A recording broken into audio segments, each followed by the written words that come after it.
The strike has been placed on hold as classes are scheduled to resume tomorrow countrywide. The announcement was made today by the president of the Belize National Teachers Union, Luke Palacio, who was flanked by members of the union, including Keisha Young, the executive secretary. According to Palacio, majority of the district branches decided that it was time to return to the classrooms. However, he said this does not mean that everything is over. Palacio said that the BNTU will act as watchdogs to ensure that everything that the government has promised to do is done in an appropriate time. Having polled our membership, we have determined that we have made sufficient progress as it relates to our 8 demands to the government of Belize that was sent to them in a letter dated September 12th. The membership has decided that we put the strike on hold and return to the classrooms on Wednesday, October 19, 2016, while we keep a watchful eye over the execution of the agreements reached. The BNTU remains committed to our good governance and respect for the workers' agenda and reserve its option to re-engage industrial action if necessary. And the vast majority of the branches have voted to support this press release that we have issued.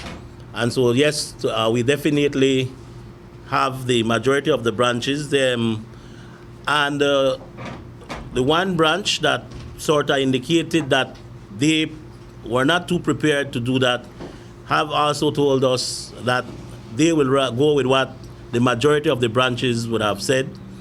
And so basically, yes, the decision is by the majority of the branches. Sir, how would you answer the assertion that it was never about country but all about the tree? Because 2 recent meetings were held with the Prime Minister. The BNTU held on its own that went throughout the night, the evening, and that was based on good governance. After that meeting, the BNTU decided to stay with the strike. Then a second meeting was held with the Prime Minister with the joint negotiating team about the 3% specifically. And after that meeting, it was decided to put the strike on hold. No, you people have it all wrong. Have it all wrong. We had said it is for more than the tree. So the tree had always been there. At no point did we say we gave up on our 3% salary adjustment, At no point. And when it comes to the matter of the good governance, there were 8 demands. The 8 demands were not necessarily only about good governance. They included respect for the workers. We are talking about the coverage for Social Security. We are talking about the BNTU Special Proposal 22 for our teachers and support staff at the grant-aided secondary schools to be properly compensated when they reach retirement age. And the 3% was also a labor-related issue. The Occupational Safety and Health Bill is also a labor-related issue.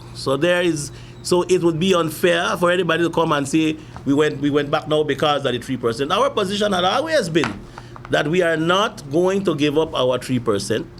The other 2 unions had agreed to the deferral because we stood up and we stood our ground.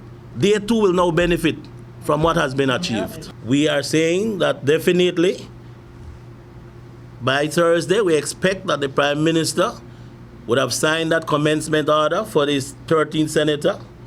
We're expecting that the Attorney General will submit to us the terms of reference for the investigation into the Danny Mason case. We're expecting that on the 9th of December, the Prime Minister will sign the United Nations Convention Against Corruption. So those are things that we are holding them to. And that is what we mean when we say we will ensure that we monitor the implementation of the agreements already reached. The teachers were out of the classrooms for more than 10 days. This means that there's a possibility that tens of thousands of dollars would not be paid as salary for the teachers collectively. Palacio explained that it's the decision for the school management whether or not to pay the teachers that participated in the strike. We've said it from the beginning. We keep on saying it every time. Rule 102 is clear. You go on strike, you may lose salary. We are saying to the managements, there was a ruling, and I remember at appearance on a morning show, one of the general managers made it clear. In 2005, the ruling of the Chief Justice was that the government cannot instruct managements to deduct for strike action. We hope that those managers will understand that these teachers who were out on strike were striking for good governance. They were striking for Belize. They, as general managers, will also benefit from whatever good governance agenda we are able to foster as a result of what has happened. Our teachers are prepared to make up the time. We are appealing to those managers, kindly give the teachers their salary at the end of the month, because they were not doing anything illegal. They are standing up for Belize. They were contributing to national development, which is one of the things that our teachers are expected to do every day. We need to have our children learn. We need to have our parents understand that we must love this country. And if we love this country, we must keep on fighting for what we believe will make our country a better country, not only for today, but for generations to come. Palacio made another call on all interested bodies to join in the fight against corruption. BNTU submitted those 8 demands because we believe that those are demands that affect us, some of them directly, others the whole nation. And if there are others who believe that they need to take up this charge to further our cause, then let them start to do so. Let them engage with us. But we don't expect, it is unfair for the Belizean public, or at least those people, like you've said, to believe that the teachers must carry the entire burden of trying to correct what is wrong in our country. We are prepared to do our part. We will continue to do our part, but we call on others to do their part as well.